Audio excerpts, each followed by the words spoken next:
Tweet like you're in the Marvel universe. Just learned Oomph is mutant phobic and had to unfollow them. Okay, listen, everybody has been mutant phobic at some point in their life, but people can grow, they can change. And hey, I'm not saying it's all of them, but it's not like some of them don't give you a reason. Like my neighbor Jeremy is a mutant and he mowed my lawn for me without asking. You don't just mow another man's lawn. I like to do that at the end of my weeks. I like it. It's rude to do to someone. I love True Detective Season 1. Hey again, fellas, and welcome back to With a Y. Another one of those tweets got made where it was a prompt on how to act on Twitter. There was one a few years back that I covered about tweeting like you lived in Gotham City. It was basically people talking about how shit it would be to live there, but also the upside being that rent would be really cheap because of how likely your house is to explode. Today we're going a lot broader, just all of Marvel. All of Marvel interconnected. There wasn't no Justice League in the Gotham City tweets, and because people were allowed to go so much wider with this one, it seems they've gotten a lot more out of pocket. Like some of the jokes people are making about discriminating against mutants, you might side-eye them asking, where did the inspiration for that thought come from? Dad at the dinner table talking about how if anybody in the family turned out to be a mutant,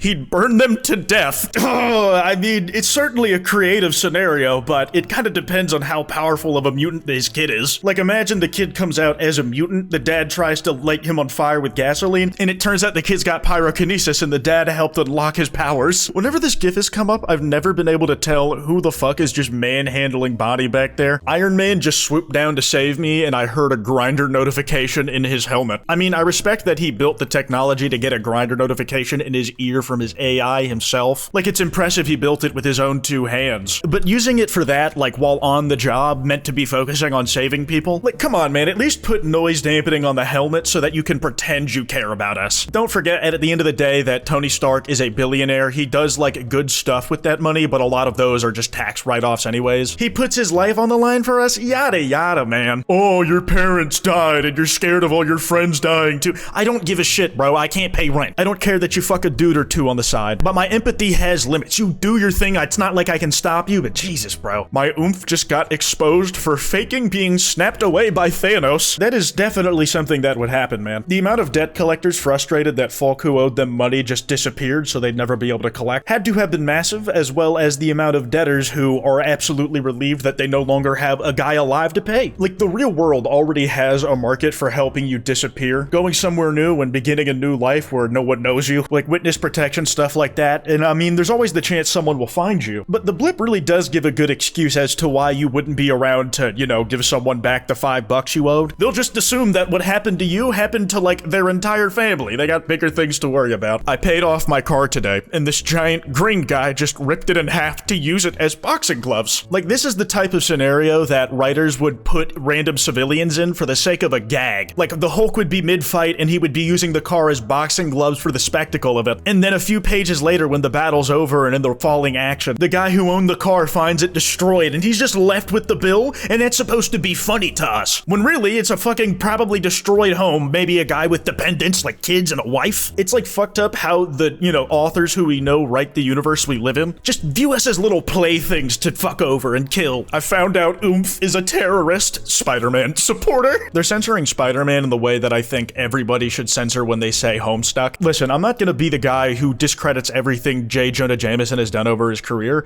but let's face it, his glory days are gone, man. He hasn't won a Pulitzer in 30 years, and he's not gonna start being able to again in his 50s, man. The shit he says about Spider-Man is generally unfounded. He's the guy who can get the scoop on the notion of something happening that you'll probably be hearing more about later, but he's not gonna have the details, because he talks about that shit well before it's like journalistically confirmed by most outlet standards. Just found out I was turned to dust and have been gone for 5 years, and my boss is texting me about, you coming in tomorrow? Come to think about it, this is probably how a lot of people on their first day out of the blip would be going through their day. Like, it had to be nighttime somewhere in the world when Thanos snapped his fingers, so people were like going to bed around that time. Maybe one dude and his boss did that, and they came back at the same time thinking they just gone to sleep and woken up the next day. Maybe they found it weird they woke up on the floor, or their place had been demolished and they fell onto concrete and died, but that's exactly my point. It's a really big world. Plenty of things can all have happened. This is funny to me because it like takes something from the Marvel universe and applies it to something actually happening now in real life. Me reading Kanye's 15th Hail Hydra tweet this week. Good ass sub just cannot catch a break, man. The thing with Kanye is that he's like just trying to go for outrage now. He's trying to get attention in basically any way he can muster. Like the KKK outfit, whether he means it or not, is a stunt. I mean, he said it himself like a decade ago. Everybody gotta say something. I'd be worried if they said nothing. The reaction is the point, not the substance therein. So if the blowback from coming out as full-on Hitler wasn't enough, he just felt like he had to ratchet up how hard he was going. After everybody's moved on from you coming out as an avowed Nazi, that's when you come out as a super-duper Nazi. The city is under attack, and the Avengers sent Hawkeye. I know some people don't think that superheroes are shit, and it's true, they cause like a pretty decent amount of collateral damage, but like we all know someone who's been saved by one. Like the way I see it, if no one was there and I was waiting on someone to come to my rescue, I'd probably just die, period. Like I got a stump for a leg, a 3-year-old son I gotta see through this whole thing, a husband I lost in the whole chaos of everything. Maybe Hawkeye's just a normal guy, but he's a much stronger normal guy than me. It's a much bigger chance than I had before, which as far as I'm concerned was 0. Like Hawkeye can definitely take my child away from me so that I can get away on my own. Like if I just put the child on the floor and then leave, do you think he is gonna spend more time tracking me down or making sure the kid is okay? I can be gone before he even gets the chance to chase me. He's only human after all. I tried to become a low-tier villain so Black Widow would beat me up, but they sent the fucking Hulk, bro! I mean, you really shouldn't be surprised. Not a lot of people think of him this way because he's so quippy and lighthearted whenever he rescues people. But people don't realize that if he wanted to be how much of an active and present danger Spider-Man is, like they routinely need 6 different guys that Spider-Man's beaten one-on-one to team up just to have like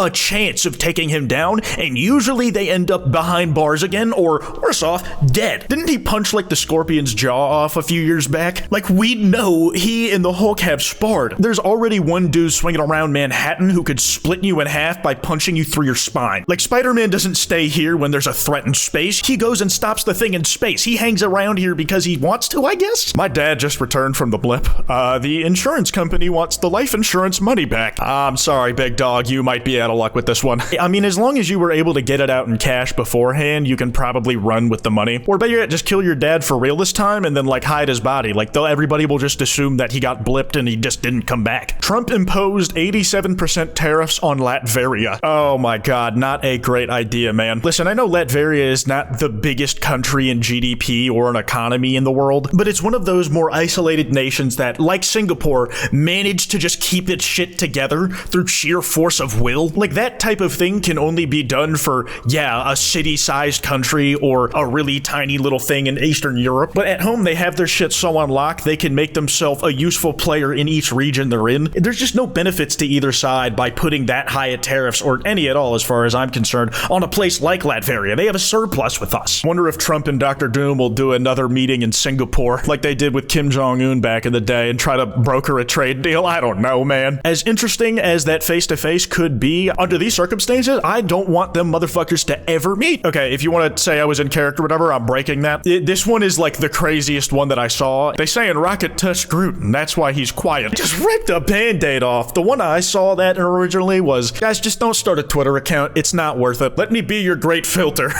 I got kidnapped by Wanda Maximoff for 2 months and got evicted for not paying my rent. And of course, my landlord lived the whole time, so he still owns the property. If Wanda ended up getting punished for real instead of, you know, Monica Rambeau going, they don't know how much you sacrificed for them, didn't she mind control like an entire town and make them reenact like sitcoms from different decades? Forgetting all like the psychological harm that could be, that's at least 300 different kidnapping charges? You can definitely convict her on at least one of those, but she's just allowed to walk around? I overheard my mom's dad using the M word when talking about mutants. I'm gonna tell you right now, it's probably not worth bringing up to your mom. Like, even if she is pretty good how she talks about mutants as an issue, there's a very good chance that she's going to softly defend her father by saying, like, he's from a different time or he just doesn't know better. And you know, to some degree, she's probably right. He's gonna be dead in a few years. You are very unlikely to convince him after 80 years of him having that ideology. He still thinks a mutant killed JFK, man. The same outcome of prejudice being removed from the world is achieved if you just wait for him to die. By all means, if you want to try, you can. I'm sure your mom already has. Probably won't work. If it does, that's great. If not, he'll be dead soon anyways. Okay, yeah, I can only do too much of that, like, in-character spitballing. That's all I got. I just find these things pretty entertaining. That kwytebox email is in the description if you guys want to send me any video topics. Piss off.